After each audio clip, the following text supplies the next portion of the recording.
아까 우리가 이 교학사 이거 생활과 윤리 교과서 부분 성적 소수자에 대한 이해 1번, 2번을 이제 길 교수님 잘 설명해. 3번을 봤더니 네.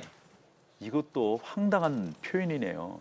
우리 변호사님 한번 제가 읽어드릴게요. 사랑하는 사람끼리 결합하는 것은 행복 추구권에 속하는 내용이다.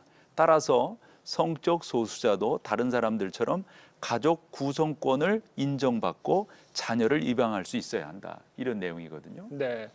그러니까 지금 이제 9월 7일에 김종광수 씨라고 이제 영화 감독이 동성 결혼을 하지 않습니까? 네. 그럼 결혼식을 올리자마자 이제 동사무소에 혼인 신고를 하고 그것이 반려가 되면 이제 바로 헌법 소원을 제기하겠다는 주장인데 그 주장의 핵심이 바로 저 주장입니다. 네. 행복 추구권이라는 헌법적 권한을 박탈하고 있다는 그렇죠. 것이죠.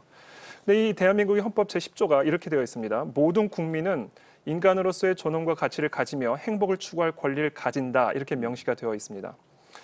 그런데 이와 같은 행복 추구권에 아주 중요한 전제가 한 가지가 있는데요. 이게 뭐냐면 그것은 바로 인간의 모든 권리와 자유에 한계가 있다는 사실이죠. 그것을 대한민국 헌법 37조 2항에서 분명하게 그 한계를 두고 있습니다. 제가 한번 읽어드리겠습니다.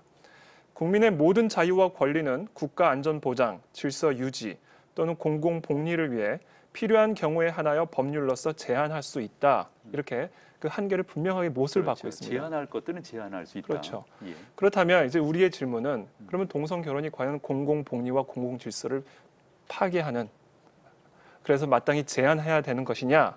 마땅히 제한해야 되는 것이라고 저는 생각을 합니다. 왜냐하면 이 결혼이라는 것이요.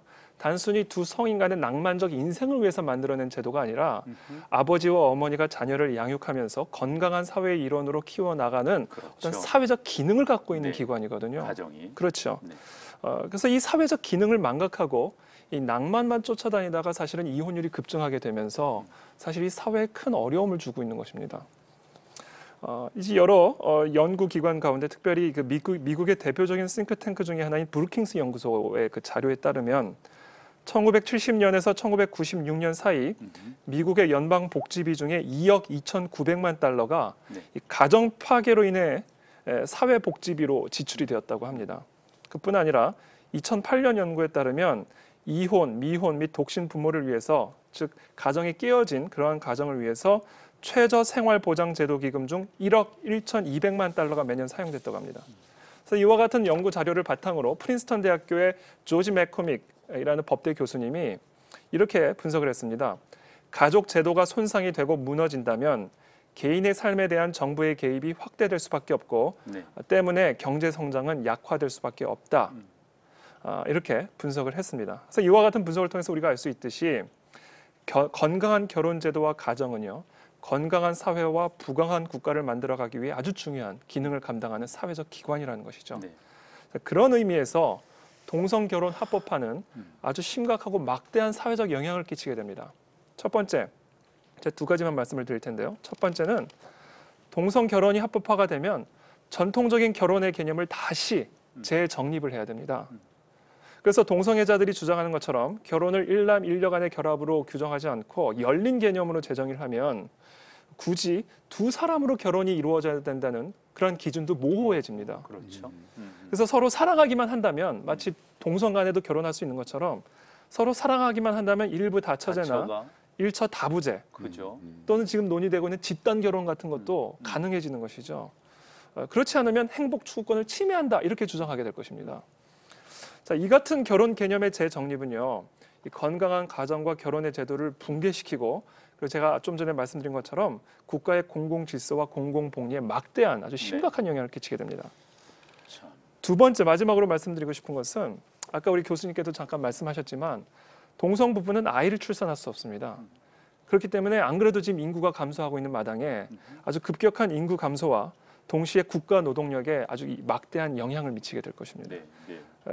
그렇게 되면 아주 우리나라의 경제력에 막강한 피해가 줄 것이고 그렇죠. 설령 입양을 한다 하더라도 지금 아까 교수님께서 잠깐 말씀하셨지만 여러 사례를 통해서 볼 수 있듯이 입양된 자녀들이 아주 심각한 정서적, 심리적 어려움을, 정체성의 문제 이와 같은 것을 겪기 때문에 건강한 사회의 일원으로서 사회 공헌하기가 힘들어집니다. 그래서 이와 같은 막대한 어려움이 있다. 아니 여기 보니까 자녀를 입양할 수 있어야 한다. 그러니까요. 그러니까 이 자녀를 그렇게 하면서 자녀를 입양하려고 하는 이유는 뭘까요? 글쎄요.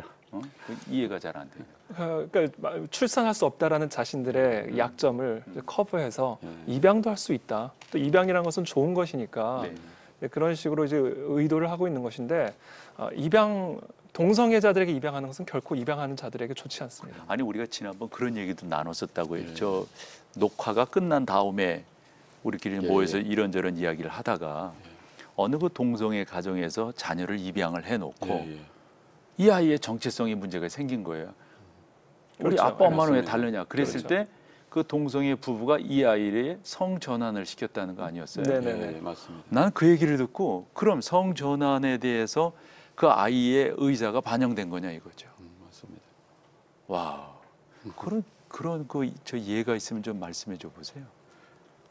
얼마 전에 그 뉴스에 보니까 그 레즈비안 여자들이 이제 남자아이를 했는데 그 남자아이가 결국 그 여자들 엄마들만 보았으니까 네. 자기가 남자라는 것에 대해서 네. 해서 자기 어떤 성기를 훼손하고 해서 결국 이제 수술을 하게 됐다는 뉴스를 봤습니다. 그리고 실제로 입양된 그 레즈비언이나 게이 부모에게 입양된 아이들이요, 실제로 게이나 레즈비언이 많이 되고 자신들의 그 괴로움을 많이 돌아다니면서 그 이야기를 하고 다닙니다. 절대로 입양하면 안 된다. 나도 입양이 됐지만 그것은 정말 안 좋은 일이다. 이렇게 많이들 이야기하고 있기 때문에 그 사례들은 얼마든지 찾아볼 수가 있습니다.